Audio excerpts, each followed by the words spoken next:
पिछले एपिसोड में आपने देखा कि एक आदमी मुझे ठोक कर मारने की कोशिश करता है। उसका टारगेट मैं था, पर भगवान का आशीर्वाद मुझ पे था, इसलिए मैं उस आदमी के अटैक से बच गया। उसके अटैक से बचने के बाद वो आदमी गाड़ी से बाहर निकल के मुझे उसने मारने की कोशिश की और मुझे भी गुस्सा आया, तो मैंने भी उसे एक पंच लगा दिया और वो पंच उसकी ज़िंदगी का आखिरी पंच बन गया। मैं चौंक गया। अचानक से पुलिस के डंडे मुझे पड़ने लगे। पुलिस से बच के मैं बड़ी मुश्किल से ट्रेन से एस्केप करा, पर कहानी अभी बाकी थी। अब आगे। हर सुबह एक नई उम्मीद होती है ना, पर मेरी केस में ऐसा नहीं था। मेरी सुबह स्टार्ट हुई एक टेंशन और एक बहुत ही ज़रूरी काम से। मेरा एक दोस्त था जिसका एक बहुत ही बड़ा गैरेज था। उसको मुझ पर विश्वास था, इसलिए उसने मुझे एक गाड़ी बेची। क्योंकि मैं हमेशा से दूसरों की गाड़ी में बैठ कर तो नहीं जी सकता था ना, तो इसलिए मैंने एक गाड़ी ख़रीद ली, जिससे मुझे पुलिस से बचने में आसानी हो।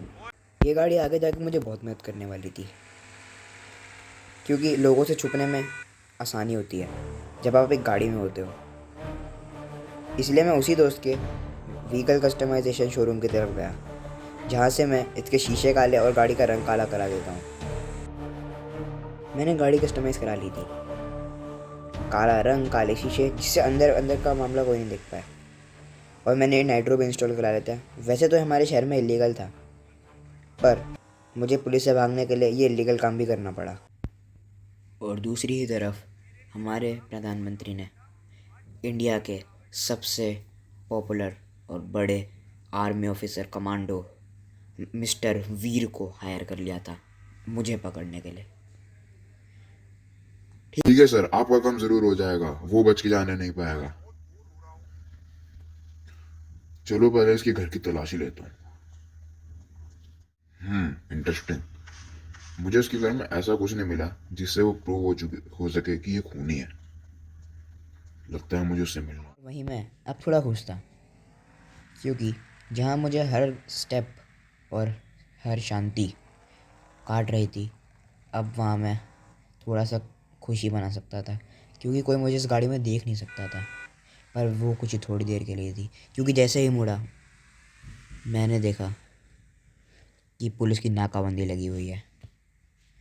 इस बात से अनजान कि हमारे प्रधानमंत्री ने हायर कर लिया है उस वीर को, तो मैं वापस मुड़ा और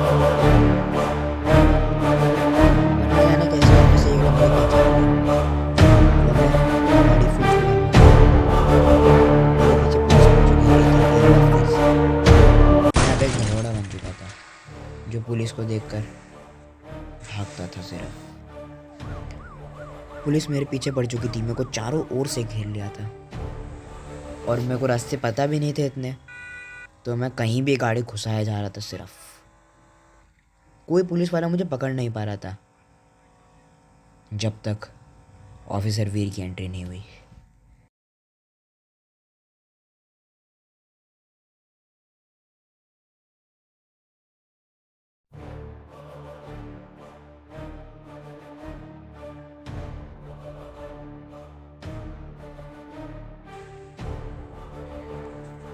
उनकी एंट्री थोड़ी ख़राब रही।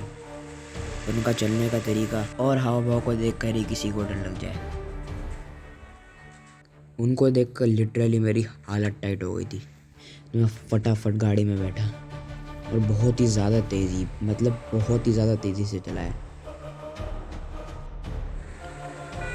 वो बड़ी तेज़ मेरी ही तरह गाड़ी चलाते, वो मेरे बिल्कुल पीछे ही थे।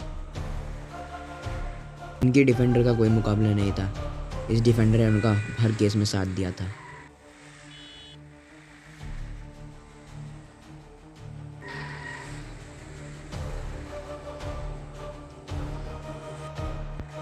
और जैसा कि मैंने आपको बताया, उनका दिमाग बहुत तेज़ था और आखिरकार उन्होंने मुझे पकड़ ही लिया और मुझे उनके साथ जाना पड़ा।